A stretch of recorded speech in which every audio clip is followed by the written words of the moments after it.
Yeah. I mean, like, again, look at RRQ Akira. They're very tanky. Makes sense. Speaking of which, looking at both these drafts, I don't know, looking at like EVOS as well as RRQ Akira, at this point, even I'm not so sure what's going to happen between the drafts coming in from both teams, but let's see the oneness of both our casters casting this game.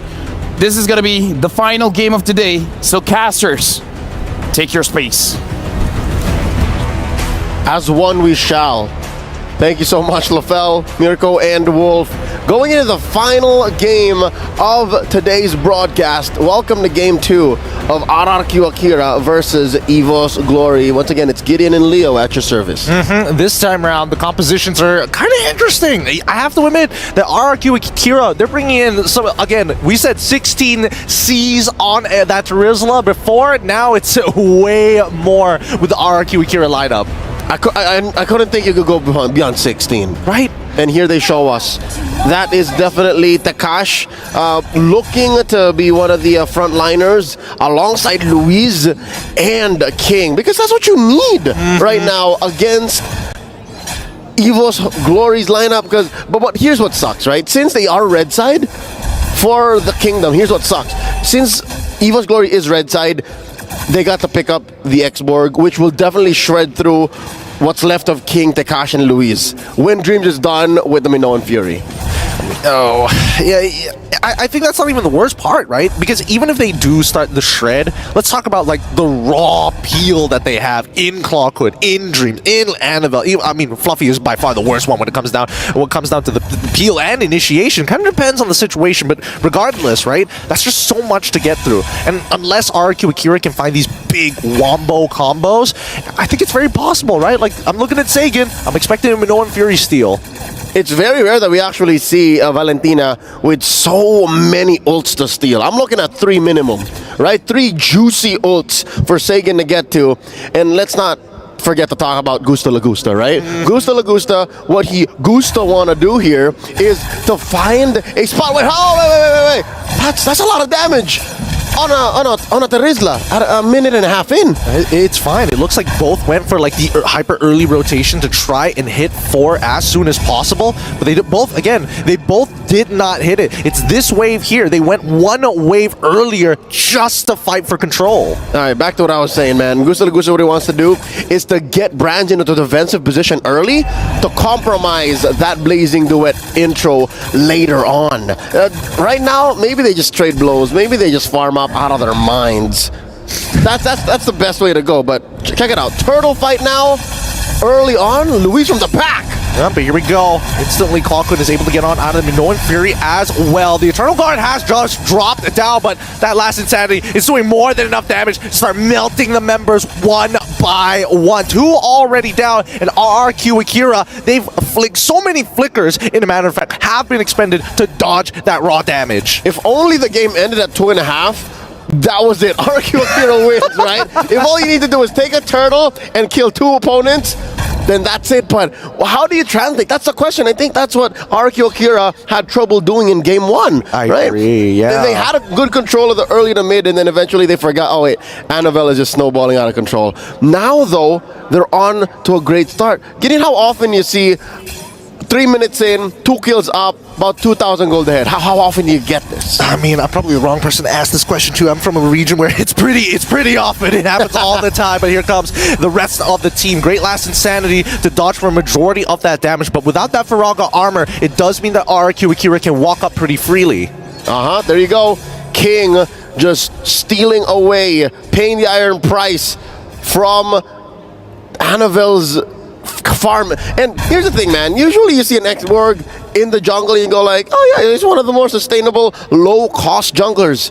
Nay, I say to thee, nay. You need more items to make a difference, because if not, you're a one-time last Insanity kind of hero. Because after that, you're nothing.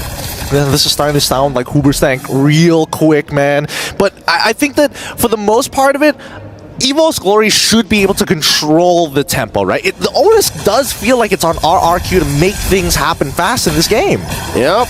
So now, I think they're poised to do just that. I think they can force out certain responses, given that Turtle spawned up top. And no, I don't think they see this. I don't think they know that the river is rife with RRQ Akira troops. Like, river control at this early stage of the game isn't as important as it is like in a Lord Dance, but with rotations like this, look at the blitz. Look at the blitz. So fast. They clean it up without any issues whatsoever, and they instantly utilize the rotation, the help of the speed, river flow. There's no direct term for it, but essentially the buff that gives you extra movement speed when you're heading back to your lanes once you're done with the neutral. And with that being said, they even bother walking into EVOS Glory's jungle just to scout out the positions, right? It does give us an idea that RRQ Akira might want to, well, turn up the tempo a little bit more. Oh, Sagan, he might be in some trouble here. Force the flicker away. Doesn't get hit by the Fear King. Is able to peel them off just in time. Now, the scouting mission, the recon is done. as Mr. Wagner would say, it's the fear. It's the fear that's keeping them in check, because that could have definitely been lethal for Sagan. Now they clap back, forcing out one from Annabelle, popping his immortality. Yep, that Bandit's Rage is looking so very good, but now Annabelle, he can't get out of it. He lost everything, all of his resources. Viraga armor on top of the early immortality, all down the drain. And with that, RRQ Akira just grow their lead even more. Gideon, we're looking at 3,000 head. 3 for 3 now, 6, well, not even 6 minutes in. I think this is just a great hard read from the side of RRQ Akira, and Luis, he's doing so much on this Grok. Something that EVOS Glory might have to think about, but when do we expect EVOS Glory to actually bounce back? Here's the thing. In game 1, they were playing with a jungle Ling, right? They were playing with a core assassin in the jungle, and the slower it goes, the better it is for them. But now, I don't know, they're just really waiting on brands. They're waiting on brands. I don't know if Clawkun is the right person to look at. If you're looking at like a mid to late game power spike, sure, Vixanas are great. Clawkun is a very talented individual, but just looking at the tapestry of skills that RRQ Akira is able to bring out at any point in the game, it's so hard to see how EVOS Glory could win in the late game, man. Well, here's the thing. My only concern for RRQ Akira is that they have no means to protect themselves against CC. No, I'm not seeing enough purifies here. I'm seeing a lot of flickers. There's zero purifies, actually. That's the thing. And that's why I feel like EVOS Glory, they could really punish somebody here if not for Luis. The Bennett's Rage already out. Fluffy is able to get out of there with the help of the Primordial Form. But now, Annabelle, he's trying to breathe. Let him go. They won't let him escape the damage. And even Dreams is forced to flicker on out of there. Brands is going to unleash the Blazing Duet to say no more. Please stop. This is my offer to you. They don't ruin that boy. Annabelle has been having a rough 7 minutes, man. He has. And there's nothing EVOS Glory is putting on the table. Again, I'm gonna say it now, in before, this just turns out to be an anime protagonist arc wherein in the early episodes, he gets beaten down and then he learns a lesson from some authority figure, and then they figure it out. And who that is, I'm looking at brands. Again, I mentioned it earlier, it's gotta be brands, it's gotta come from brands. Until he gets that Trinity build, you can just see that brands, his damage is like, it's just tickling them a little, right? There's just not enough time to buy as of right now, considering that Gusta Logusta is just chunking down these towers. But here's the thing, Gideon. RRQ Akira ain't gonna stop to wait until Brands gets his Trinity. There's no honor here. There's just violence. It's just raw violence. Wait, where's he at now? He's at, he's just at 1. He's just at DHS. Yep. I mean, Brands is having a really rough time here. I think that maybe RRQ Akira, if they can secure this next Lord, and if they can break open an inhibitor, they can set up for a checkmate angle. And that would be very surprising to see, especially against EVOS Glory. They like to play slow, but most importantly, they trade very effectively. Right now, they haven't been able to get anything back. Oh! Luis with a flicker and the wild charge. Gusta Lagusta capitalizes on the combo, and the rest of them, oh, wait, no, it's actually pretty good. The Eternal Guard does help Fluffy find one, and they get a double off of it. Clawkun able to capitalize himself. Good wombo combos. They were way too together there. They were more than together. They were more than together, because again, that wouldn't have happened, and that wouldn't have been as bad as it was if it wasn't for how clumped up they are. And again, I don't blame them. A wild charge in as deep as that, but you do face off against the last Insanity that popped up perfectly, and then the fire missiles, and don't even mention the Primal Wrath. That's what allowed for the gap to be closed asterisk. You're still looking at a 7K gold lead. It is a 7K gold lead, and this very first Lord is going to be very important to a steal for EVOS Glory, right? To buy some time. And now the burst comes through. King gets it. The Eternal Guard comes down just a little too late. It was a mile within a light year's gap between RRQ Akira and EVOS Glory. The Kingdom versus the EVOS Fam. The eternal battle that never ends. You guys know the name. You guys, I'm not even going to say, but you guys know.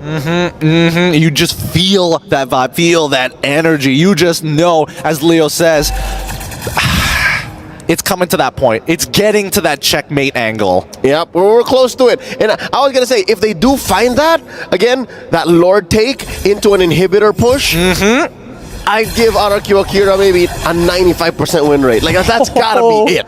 I mean, the guest coin odds are not looking good for some people here. Is now they're going to start knocking on their door. Let's see how much they get off of this, right? Because we're expecting out of tier targets, tier 2s, yeah, be gone. Clean, but the inhibitors, that's what makes the difference. Anivil gonna get his Firaga armor popped. Does have an immortality. Fire missiles off as he backs away. Yeah, he ended up, well, I mean, he ended up losing his Firaga armor, but that's kind of a good thing. He doesn't take the damage of Bennett's Rage. Now he just put back his armor on once he gets back to base, and oh, what a dirty trick. Luis just slowing down the Lord to synchronize these waves, and now it's a huge wave crashing down by the inhibitor. The Eternal Guard does come down, but it ends up getting blown to bits straight away. EVOS Glory maintain the high ground defense. Interesting small micro decision there done by Saigen. He stole the Primal Wrath, turned into a Fluffy's Edith for just a second, hoping to time out the Primal Wrath armorless form so that he would get extra CCs. But that would only be if they barreled down that turret and then won the fight. But again, they play the defensive play, and much respect. That's discipline. Yeah, honestly, both of these teams are like extremely disciplined. We haven't seen too many coin flips, honestly, from the side of RRQ Akira. I feel like I've seen more coin flips in game number 1 from EVOS Glory, to be fair. But those were coin flips that were necessary. They needed to do that to be able to put Annabelle over the top. And now, again, now that they're on the back foot, what are we looking at? Oh dear Lord, I did not expect 12,000. That's 12. Is that 12,000? No, that's 7,000. That's 7. All right, cool. That's 7,000. My math is off. Don't worry, but honestly, a 7,000 gold lead, it's getting pretty bad, right? We're on the cusp of it, like, being an overflowing lead for RRQ Akira. And I was looking elsewhere. seconds. Oh, you're looking elsewhere? 25 more seconds, 20 seconds actually, until the next Lord does spawn, and we do see the corrosive side purchase from Brands. Hopefully that buys this team a little bit of time. That's a third item right there. Is it? Is that the Trinity?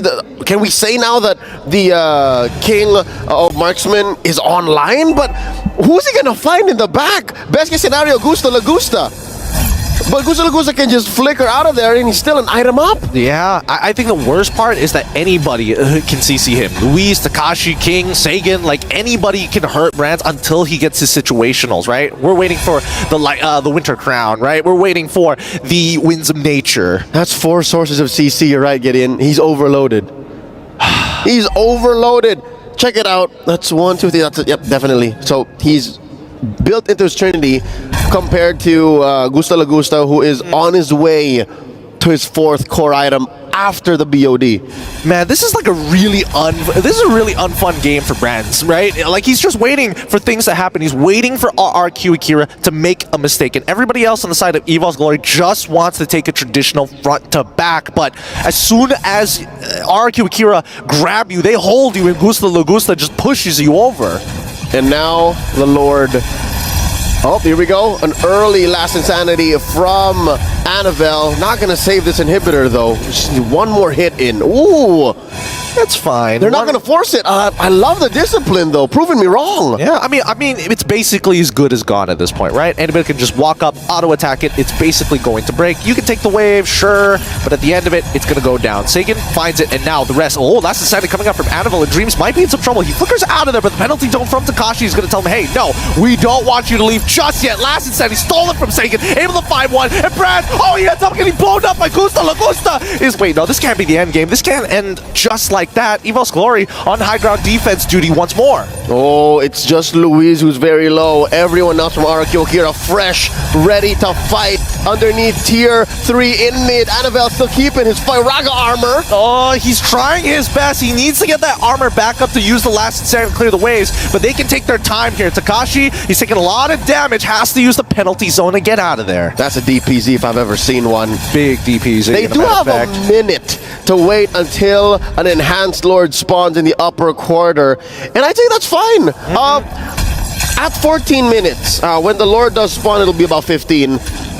I think they're still good. Now you're looking at... Okay, can't confirm. This is 10,000 gold, right? Yes, 10,000 in between.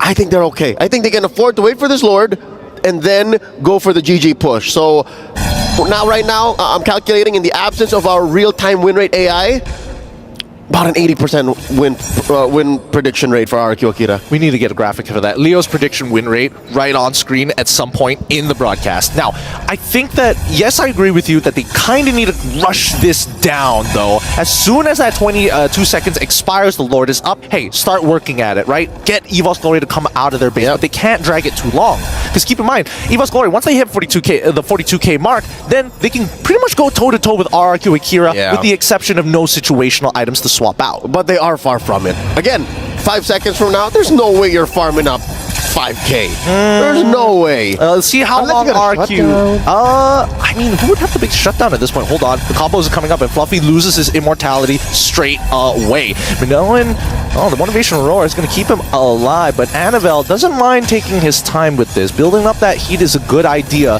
but without an immortality, this can get dangerous very fast. Oh, he might go for the gambit here. Might go for the last standing retribution. There's a knockup. All right, the Known Fury and Flicker is out. In RRQ Akira, they've got smiles across their faces. They know for a fact that EVOS Glory, without that big ult, without that battle spell, and an exposed crystal, this is going to be the GG push. Lord's going to be spawning up top. Worst case scenario, RRQ Akira pops all inhibitors. That's minimum. All right, minimum. Best case scenario, it's over. I can only imagine what's going on through EVOS Glory's mind. Again, number one is wave management, right? Clear the waves, make sure minions don't crash in. They know that they're going to lose both inhibitors.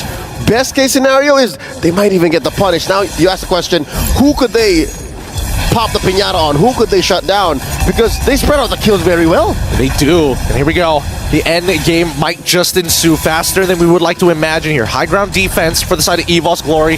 As this Lord, penalty zone actually getting on top of Fluffy. Fluffy can't get out of there. Quickly flickers away, even using the Primal Wrath as well. The Known Fury coming out from Dreams, but that means RRQ just push backwards and then re-engage into this fight. They're trying to zone them off, but there's not enough minions to make it work. The raw sustain from Dreams with that motivational roar is keeping them in this game. RRQ Akira keeping EVOS Glory within an inch of their life.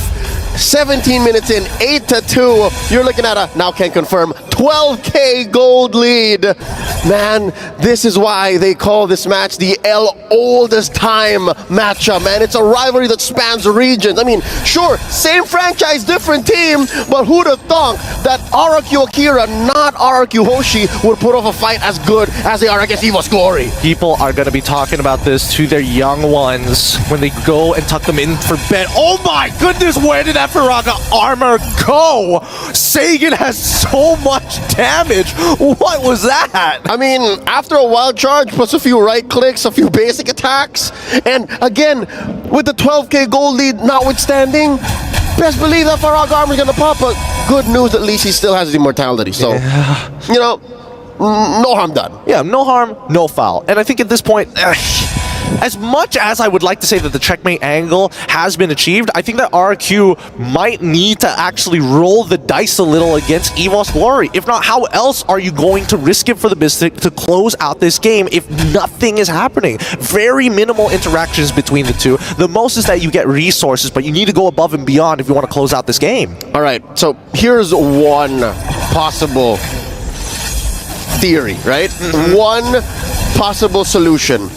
They bait out these big-time CCs and then use the Purify. I think that's the main difference between these two lineups, right? These two comps is EVOS Glory invested in Purifies, RRQ Akira invested mad dollars into flickers. So what if they're able to nullify that advantage and bait out these engagements from RRQ Akira and purify and then punish? I think the biggest problem is that EVOS Glory's comp doesn't hold space very well. They're good at taking and backing away, right? Giving and taking all the time. But RRQ Akira, they're very good at taking and sitting on top of the space, right? So that's when the BMI needs to be, well, hopefully not in a visible spot, because that means RRQ Akira are going to start creeping up. And once King is on top of that BMI, I'm sure as hell the Brands does not want to take it back. But here we go. The wild charge looking kind of good here. King still has a good chunk of his life, but in the back, Takashi just threatening from every single angle. They do not want EVOS Glory anywhere near the pit. That's right. I was going to say, even if the wild charge has been committed by Luis,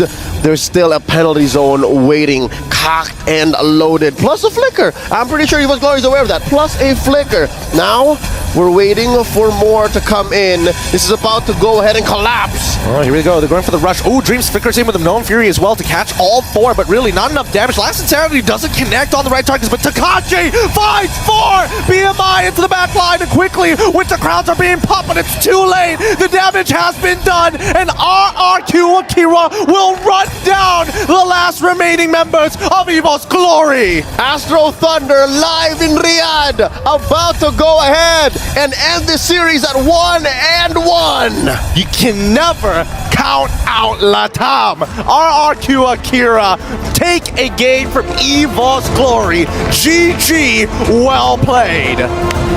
On this very broadcast, that is the first series to actually go the distance.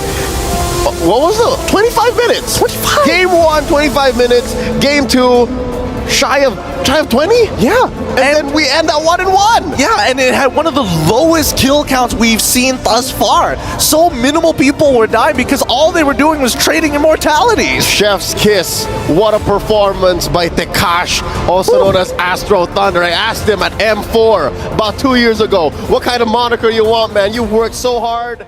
The finisher, but the Tekash initiation was the one that started it all. It was actually the precursor on why RQ was able to win that match. And again, it's the same build path, right? The War Axe into the Queen's Wings, and then obviously just the other items to finish it off with the Blade Armor here up against the Claude. And really, even in the late game, you really never saw Brands become the ultimate threat that he'd be. Even with the full items, dude. Even with the Winter Crown. And okay, I have a question. EVOS, all of them Winter Crown Wolf. Yeah. Are they like overusing it? Because the Winter Nature, I feel like, would have been a bit better up against the Beatrix. He was one shot a couple of times too. Yeah, I have to agree with you. I think this Winter Crown that was picked up by many members of EVOS was definitely overthinking the meta item that we have. Maybe it worked in the previous game. It definitely was a surprise, but